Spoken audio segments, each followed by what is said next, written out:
हर हर महादेव। देवों के देव महादेव जी के चरण में प्रणाम करती हूँ, मेरा प्रणाम स्वीकार हो। माता गौरा पार्वती के चरण में प्रणाम करती हूँ, मेरा प्रणाम स्वीकार हो। गणपति ललनवा के चरण में प्रणाम करती हूँ, मेरा प्रणाम स्वीकार हो। सब गुरु भाई बहनों के चरण में प्रणाम करती हूँ, मेरा प्रणाम स्वीकार हो। गुरु भाई बहन, मैं एक कथा सुनाने जा रही हूँ, इस कथा को पूरा सुनिए और रहस्य जानिए। हर हर महादेव, घर घर महादेव। गुरु भाई बहन, एक राजा थे, उनका एक बेटा और एक बेटी थी। गुरु भाई बहना, जो राजा की पुत्री थी वो भगवान भोलेनाथ के प्रिय भक्त थी, अनन्य भक्त थी। भगवान भोलेनाथ के बिना पूजा किए हुए भोजन नहीं करती थी, भगवान के पूजा पाठ करती थी, जाप करती थी, 3 सूत्र के पालन करती थी। पहला सूत्र में दया मांगती थी कि हे भोलेनाथ, आप मेरे गुरु हैं, मैं आपका शिष्या हूँ, मुझ शिष्या पे दया कर दीजिए। दूसरा सूत्र में एक दूसरे से चर्चा करती थी कि हे गुरु भाई बहना, मैं शिव का गुरु माना हूँ, आप भी मानिए, जानिए, पहचानिए, लीजिए, आजमाइए। शिव बहुत पुराने गुरु हैं, दयालु हैं, दया के सागर हैं। तीसरा में 108 बार नमः शिवाय, नमः शिवाय, नमः शिवाय, नमः शिवाय जाप करके भगवान को प्रणाम करती थी। उसके बाद ही कोई अन्य काज करती थी। और गुरु भाई बहना, कोई भी काम करती थी तो शिष्या बहना भगवान भोलेनाथ के जाप में लगी रहती थी। नमः शिवाय, नमः शिवाय, नमः शिवाय। गुरु भाई बहना, जब वो ससुराल उसके माता पिता अपने कन्या को विवाह कर दिए तो उनके घर में 1600 दासी थी। और जिस घर में विवाह किए राजा अपने कन्या को, उस घर में कोई देवी देवता, कोई पूजा पाठ, कोई ऐसा कार्य नहीं मानते थे जो कि पूजा पाठ से संबंधित हो। गुरु भाई बहना, ये राजा की पुत्री थी, घर में कोई काज नहीं करती थी। उनके तो घर में दाई दासी लगी हुई थी। और अपने ससुराल को गई। जब ससुराल को गई तो एक बेचारी सुबह उठी और सुबह उठकर अपने सास से बोली कि माता जी, भोलेनाथ का मंदिर कहाँ है, हम भोलेनाथ के पूजा करेंगे। गुरु भाई बहना, उसकी सास बोली कि ये सब पत्थर की पूजा करने से धन नष्ट हो जाता है, तुम्हें यहाँ रहना है तो पूजा पाठ मत करो। गुरु भाई बहना, बेचारी मन ही मन सोचती, यदि पूजा पाठ नहीं करेंगे तो मेरा धर्म नष्ट हो जाएगा। भगवान भोलेनाथ ये कैसा मेरा सपना दिखा रहे हैं, आप क्या कारण है जो मुझसे नारुष्ट है। गुरु भाई बहना, भगवान भी देखते हैं कि मुश्किलों के घड़ी में मुझे छोड़ देती है या ध्यान लगाती है, पूजा करती है या नहीं। गुरु भाई बहना, दिन भर भोजन नहीं की, उसका पति पूछे तूने भोजन कर लिया, वो कहती है कि मैंने भोजन नहीं किया है, क्योंकि मेरे घर नियम अनुसार मेरे माता पिता, मेरे भैया भाभी और मैं और मेरे घर सभी दास दासियां सुबह उठ के स्नान करके और प्रतिदिन भगवान भोलेनाथ के पूजा करते हैं, जल चढ़ाते हैं, नमन करते हैं। इसके बाद ही हम भोजन करते हैं। गुरु भाई बहना, उसके पति ने बोले कि यहाँ तो किसी ने पूजा नहीं करता है, लेकिन भगवान की कृपा से इस घर में कोई कमी नहीं है। 1600 दाई दासियां हैं घर में, कोई बात नहीं, तू मेरे साथ चलो और मंदिर में पूजा कर लो। गुरु भाई बहना अपने पति के साथ जाकर पूजा की मंदिर में। उसके माता पिता नहीं देखे, पूजा कर ली। अब प्रतिदिन उसी तरह पूजा करने लगी और भगवान की ध्यान करने लगी। धीरे धीरे समय बीतता जा रहा था। गुरु भाई बहना उसके सास ने देख लिए कि ये जो है प्रतिदिन पूजा करती है मंदिर में मुझसे छुप छुप आके। अब घर में जितने दाई दासी थे सबको रानी मना कर दी कि कोई भी काम मेरा दाई दासी नहीं करेगी, सारा घर के काज बहू करेगी। क्योंकि देखते हैं इस पे भगवान भोलेनाथ कितना सहारा होते हैं, कितना मदद करते हैं। इसका कहना है कि भगवान भोलेनाथ सब पे दयावान होकर और अपना दया बरसाते हैं, तो ठीक है। गुरु भाई बहना, ये जो बेचारी राजकुमारी थी घर के काम में लग जाती थी, सवेरे से उसका शाम हो जाता था, बिना खाए पिए पूरा दिन बिता दिया करती थी। जब शाम होता तो स्नान करती और फिर भी भगवान भोलेनाथ का चरण नहीं छोड़ी। एक दिन का बात है कि उनके घर बहुत सारे परिवार गए और उसकी सास कहती है कि थोड़ी सी अनाज दिए और बोले कि इतना ही में तुम्हें सबको भोजन पुराना होगा, सबको खाना खिलाना होगा। 1 सेर मड़ुआ के आटा और 2 सेर मकई के आटा दे दिए और बोले कि इतना ही में तुम्हें सारा परिवार का भोजन कराना होगा। देखते हैं, अरे कैसे माड़ुआ हो 2 सेर मकइया हो, अरे सासु देलन बनवेला भो जनम मोरा शिव गुरु, अरे वो करे पर सात से पहुनामा मोरा शिव गुरु, घरवा परिवारवा भरल सात से पहुनामा अएलन। अरे कैसे कैसे हमहूँ पुरइए मोरा शिव गुरु, हाथवा जोड़िए राम शिव के पुकारली हो। अरे शिव गुरु हो जाना सा हैया मोराया झाजी। बेचारी भगवान भोलेनाथ के पुकारने लगी कि भगवान आज मेरा सत टूट जाएगा, मेरा सास जो है इतना बड़ा परीक्षा ले रही।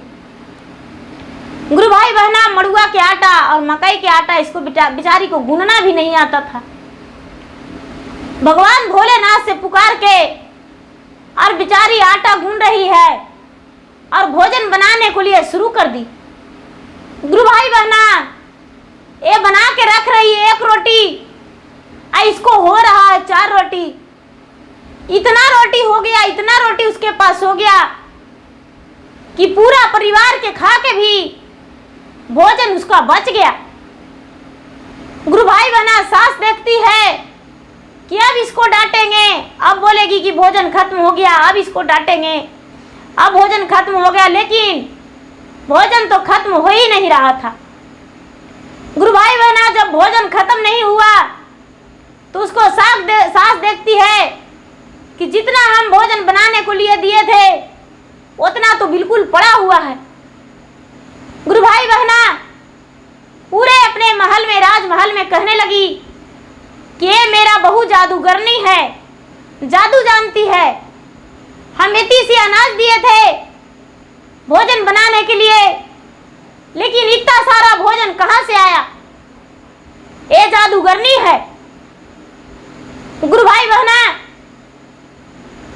उसी दिन सवेरा होने पर उसका जो भाई थे, बड़े भाई आ जाते हैं और आकर ये सारी बात को जान जाते हैं।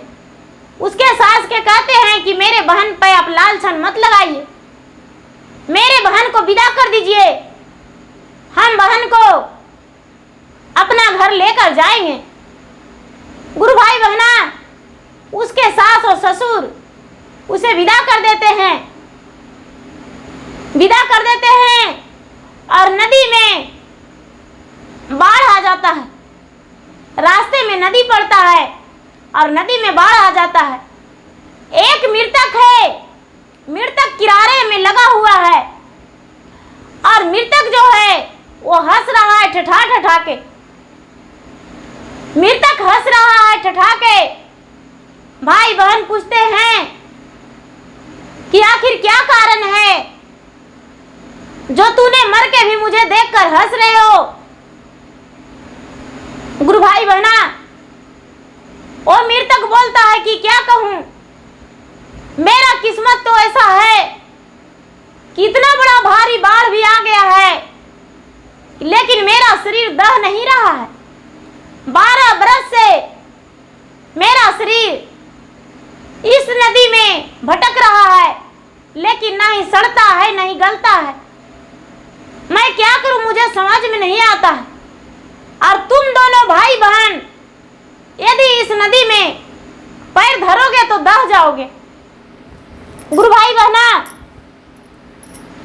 ये जो राजकुमार है वो बोलता है कि रे भाई तू मारा तो अपना ठिकाना नहीं और तू मेरा ठिकाना ले बैठे हो। बोले कि हाँ हम जानते हैं कि तू दह जाएगा। बोले कि तो ठीक है, हम का पार कैसे होवेंगे? गुरु भाई बहना और मृतक बोला, मृतक जानता था कि ये जो इसका बहन है वो भगवान भोलेनाथ की पुजारी है, अनन्य भक्त है, ये अपना चरण मुझ पे सटा देगी तो मैं स्वर्ग का प्राप्ति हो जाऊंगी और मुझे मोक्ष प्राप्ति मिल जाएगा और मेरा जो लाश है वो दाह बह के गल सड़ जाएगा। गुरु भाई बहना वो लाश बोला कि ऐसा है कि तुम मुझ पे अपना लात धर के बैठ जाओ और बैठ के और इस तरफ से उस तरफ हो जाओ, हम पार कर देंगे। गुरु भाई बहना ये जो दोनों भाई बहन थे उसको पर लात धर दिए, मृतक पर बैठ गए और मृतक नदी पार कर दिया। गुरु भाई बहना नदी पार कर दिया। जब अरारा पर लगे तो मृतक बीच धारा में जाने लगा।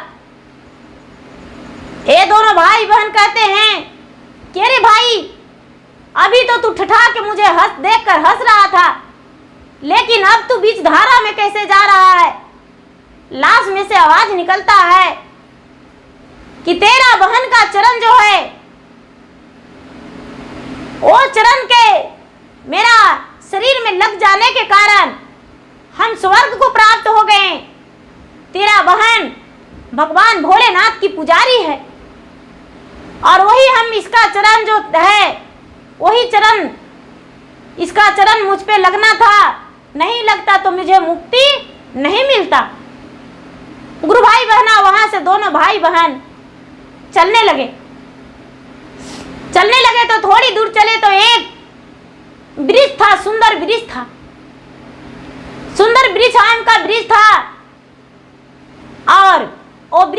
हुआ था, सूखा हुआ था और सिर्फ अकेला वृक्ष था। उसमें कोई पत्ता, कोई फल, कोई हरियाली कुछ नहीं। और दोनों भाई बहन का धूप लगने लगा। धूप लगने लगा तो ये वृक्ष जो था पूरा ठट्ठा के हंस गया। जब ठट्ठा के वृक्ष हंस गया तो ये जो राजकुमार है वो बोलते हैं कि भाई तुम तो खुद सूखे हो, लेकिन मुझे देखकर इतना ठट्ठा कि क्यों हंस रहे हो?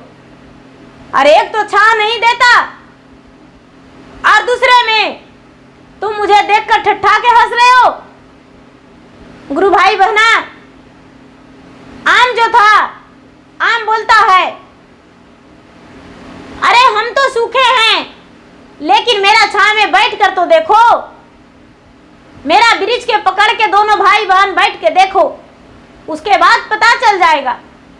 गुरु भाई बहना, ये राजकुमारी वृक्ष का पकड़ी तो वृक्ष फल फूल से भर गया, पूरा मांजर लग गया, उसका डाल जो था हरा भरा हो गया।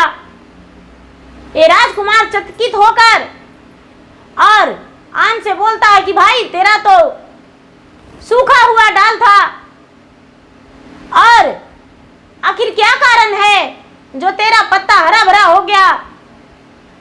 आम के वृक्ष बोलता है तुम नहीं जानते हो, तुम्हारी जो बहन है भगवान भोलेनाथ का शिष्य है, और इसका हाथ लग जाने से, चरण पड़ जाने से मेरा पूरा डाल हरा भरा हो गया। गुरु भाई बहना, अब लड़की सोचती है कि हम मृतक पे लाद दिए तो उसका स्वर्ग का प्राप्ति हो गया, इस वृक्ष को छुए तो मेरा जो वृक्ष था सूखा वो भी सुंदर हो गया, हरा भरा हो गया। ससुराल में मुझे इतना लांछन लगा के और मुझे घर से निकाल दिए, मुझे मैके जाना पड़ रहा है। गुरु भाई बहना, वहां से दोनों भाई और बहन चलने लगे। जब भाई और बहन चलने लगे तो चलते चलते एक नाग एक नागिन आपस में बात कर रहे हैं।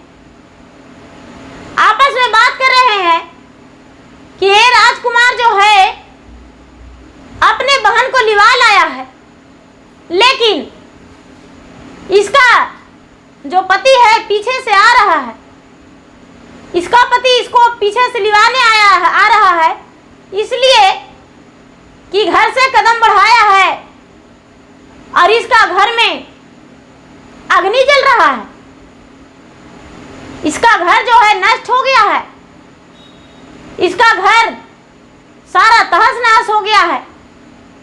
इसके सास ससुर इसे लालछन लगा के घर से निकाल दिए हैं। गुरु भाई बहना,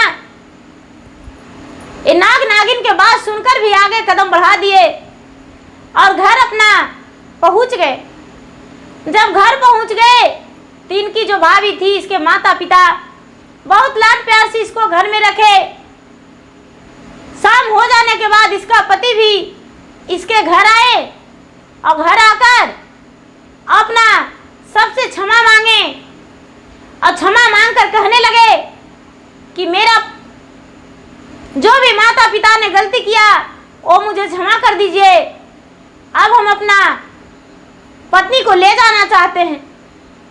गुरु भाई बहना, उसके माता पिता अपने पुत्री को बहुत समझाए, बहुत कहने के बाद वो जो लड़की थी, लड़की अपना ससुराल चली गई।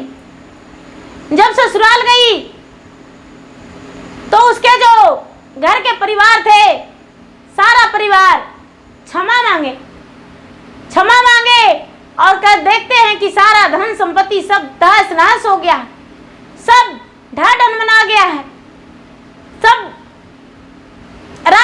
राख छाई हो गया है।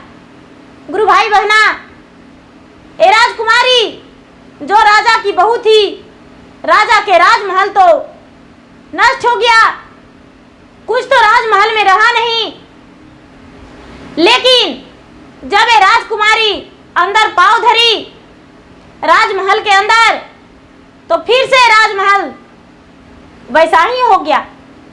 गुरु भाई बहना, जो इसके सास ससुर पति जितना परिवार थे, अपने बहू से कहने लगे, आखिर तू कौन सा व्रत, कौन सा पूजा करती हो जो कि तुम्हारा सारा धन संपत्ति सब वापस हो गया और तेरा मोह में मैं भी घुल मिल गया, हमें भी बताओ, हम भी करेंगे।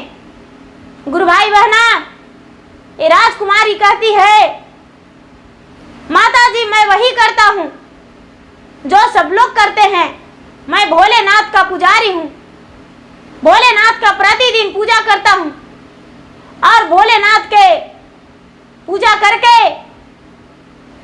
और आराधना करते हैं, 3 स्तुर के पालन करते हैं। आप लोग भी सब कीजिए। राजा और रानी भी भगवान के ध्यान करने लगे, पूजा पाठ करने लगे। उनके घर जितने लोग थे सब भगवान भोलेनाथ के अनन्य भक्त बन गए। राजा साहब द्वार पे सुंदर सा भगवान भोलेनाथ का एक मंदिर बनवाए और मंदिर बनवाकर भोलेनाथ के पूजा करने लगे। सब देवी देवता का मानने लगे और मानकर सबसे कहने लगे कि भगवान भोलेनाथ का पूजा सबको करना चाहिए। भगवान भोलेनाथ के पूजा से सुख शांति मिलती है। इतना दिन से हम घमंड में जी रहे थे और दूसरे को धन के टुकड़े पे पल रहे थे, जबरदस्ती किसी को मार पीट छीन करके और अपना राज के लोगों को दबाकर हम भोजन करते थे। लेकिन अब हम ईमानदारी से राजपाट चलाएंगे और जो जिनका मर्जी होगा वो लोग करेंगे, अपना मर्जी से जिएंगे। गुरु भाई बहना, राजा साहब जितने दबाव में रखते थे प्रजा को, उतना ही सबको खुश रखने लगे। तो गुरु भाई बहना, मेरा वीडियो अच्छा लगे तो इसे लाइक कीजिए, शेयर कीजिए, सब्सक्राइब कीजिए और अच्छा लगे तो कमेंट बॉक्स में ज़रूर लिखिए। धन्यवाद। हर हर महादेव, घर घर महादेव।